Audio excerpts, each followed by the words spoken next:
ఆ సినిమాకి అంటే డిజాస్టర్ ఫ్లాప్ ఇదే పక్కన పెట్టేసి సార్ రెస్పెక్ట్ రాలేదు సార్ ఆ సినిమాకి.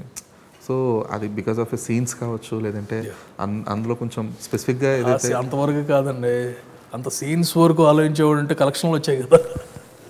బట్ వచ్చిన వాళ్ళు కూడా ఒక్కసారి నెగిటివ్తో వచ్చినప్పుడు ఆటోమేటిక్గా అన్నీ నెగిటివ్గానే కనిపిస్తాయండి.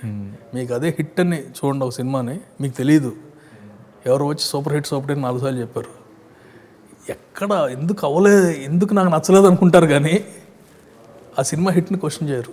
ఓకే, అదే బాగోలేదని చెప్పాడు 10 సార్లు, మీకు బాగున్నా సరే ఏమో బాగుందా అనే ఇది వస్తుంది.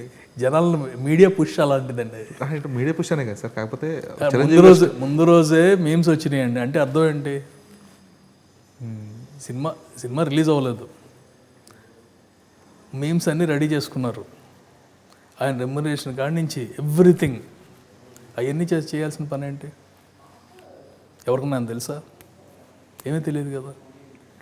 సో అక్కడి నుంచి నెగిటివిటీ క్రియేట్ చేద్దామని స్టార్ట్ చేశారు, and they were successful to some extent. అన్ని ఫ్యాక్టర్స్ ఉంటాయి.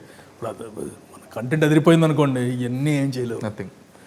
కంటెంట్ ఇదైపోయేసరికి అన్ని ఫ్యాక్టర్స్ తోడవుతాయి కదా.